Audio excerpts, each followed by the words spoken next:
Hello, and welcome back to Mystery Rift. I'm David Paulides. For years now, we have been gathering raw data, not chasing unsubstantiated rumors or sensationalized media reports.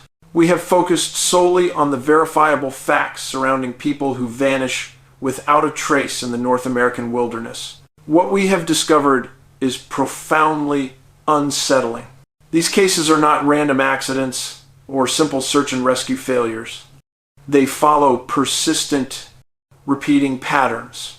They cluster geographically, year after year. These disappearances possess similarities that openly defy logical explanation, that actively ignore established law enforcement protocol.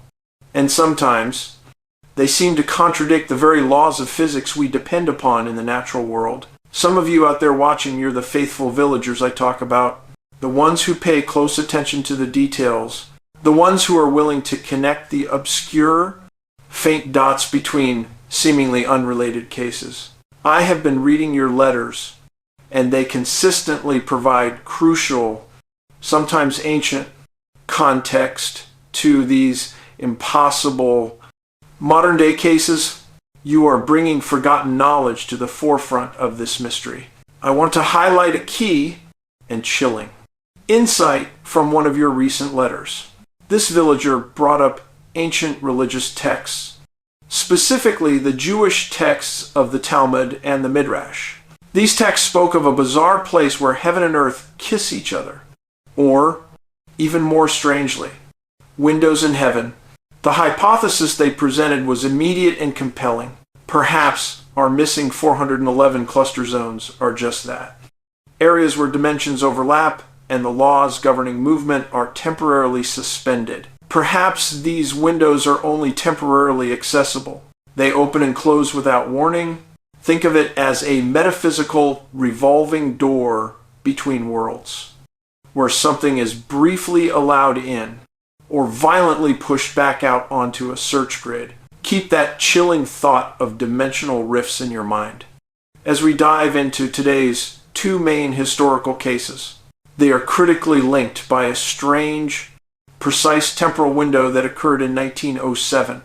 We are starting in the rugged, remote Bitterroot Valley of Montana, an expansive area.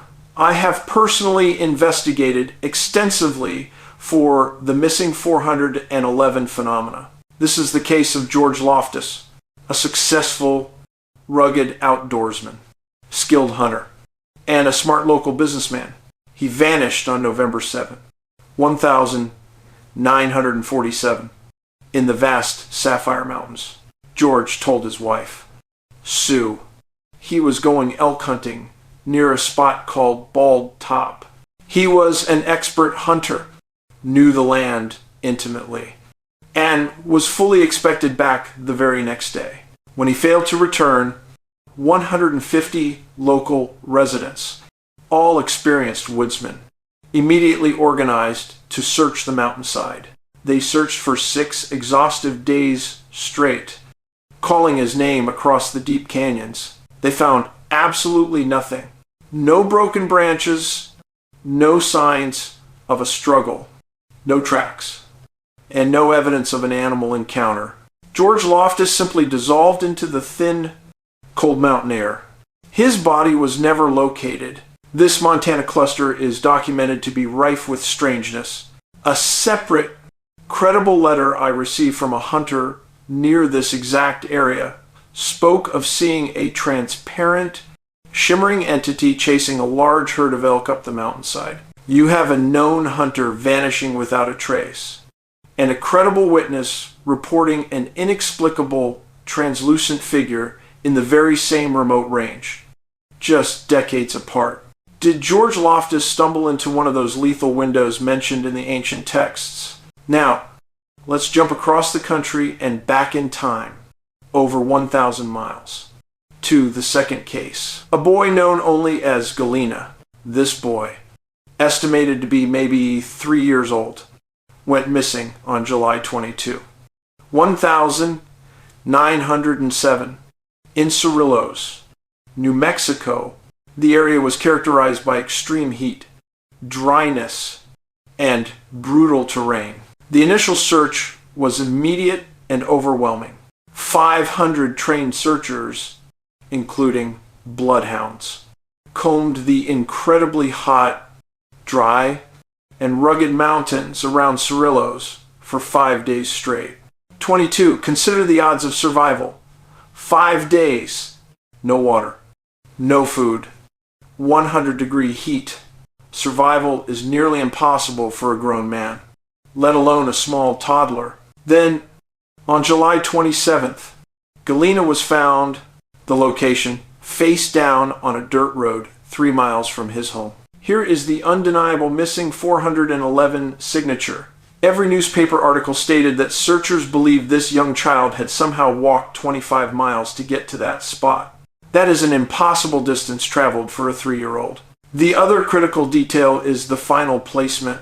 He was found in the middle of a road, a highly visible spot, almost as if he was consciously placed there, in an area already scoured by hundreds of searching men and hounds.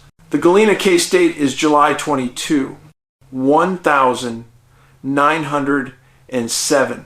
Now we jump to the case that absolutely locks in the temporal link, Robert Barker. Robert, 3 years old, disappeared on August 7, 1907, just 16 days later, in Rock Creek Park, Washington, D.C., on the complete opposite side of the continent. The search for Robert was massive and organized.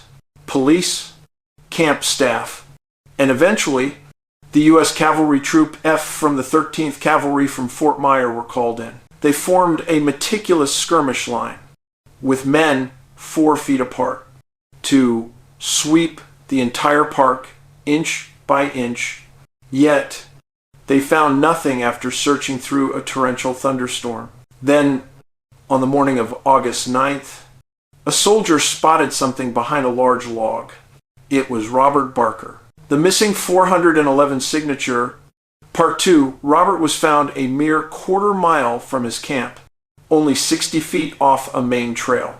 This exact area had been searched at least 10 times by the original crews. He simply was not there before. The boy was soaking wet, cold, and just staring. He could not speak. But listen to this deeply disturbing detail the articles picked up. His left arm was completely stiff. Stiff. Not asleep. Stiff. What kind of traumatic, otherworldly experience causes a 3-year-old's arm to seize up like that? Later, in the hospital, Robert claimed that a black man fed him. Where did this mystery man come from? Why was he never seen or his tracks never found by the entire cavalry troop sweeping the park? When we map these specific cases, these tight temporal links across thousands of miles are common. It strongly suggests a non-human, non-random, and possibly intelligent factor is operating in these events. Something is selecting, taking, and sometimes with these inexplicable recoveries, it is returning the victim to the search grid. Let's apply the villager's insight. What if these are, in fact, portals? In Galena's case, he could have been instantly snatched, then deposited 5 days later, perhaps, when the dimensional window briefly reopened miles away, explaining the impossible travel distance. Robert Barker was found in a spot where he wasn't seconds before. He was taken, held for 2 days, long enough for the trauma to inflict that bizarre stiff arm, and then silently deposited back, almost perfectly, near the camp.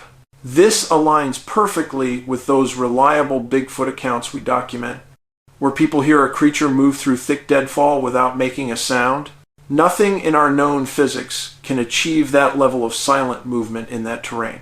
It strongly suggests these entities, whatever they are moving through or making use of other dimensions or brief, temporary rifts in our reality to avoid detection. It's the trauma, the silence, the impossible location, and the unexplainable condition that links them all in this horrific chain. They are taken. They are fundamentally changed. And if they come back, they return carrying silent. unknowable secrets. I'm being completely transparent here. Even my own dog, Huck, who is usually calm and professional when we're recording, sometimes acts strangely when I'm talking about cases like Robert Barker, suddenly gnawing at things off the floor. Even she seems to sense when there's a strange energy in the room. The search for the complete, unvarnished truth about missing 411 is about connecting the dots that official agencies simply will not connect. These recurring cases are screaming for a unified, serious investigation into the unexplained. My new documentary, my third film in this series, goes deeper than ever before into these specific cluster zones. The premiere is set for November 12th in Tempe, Arizona, and I encourage you to attend. Until next time, stay safe out there. Be guided by your conscience. Let that conscience be your moral compass. And remember to treat people how you wish to be treated yourself. If you have experienced something truly strange in the woods that fits the missing 411 criteria, I want to hear about it. Leave your evidence and thoughts in the comments below. This is David Paulides on Mystery Rift.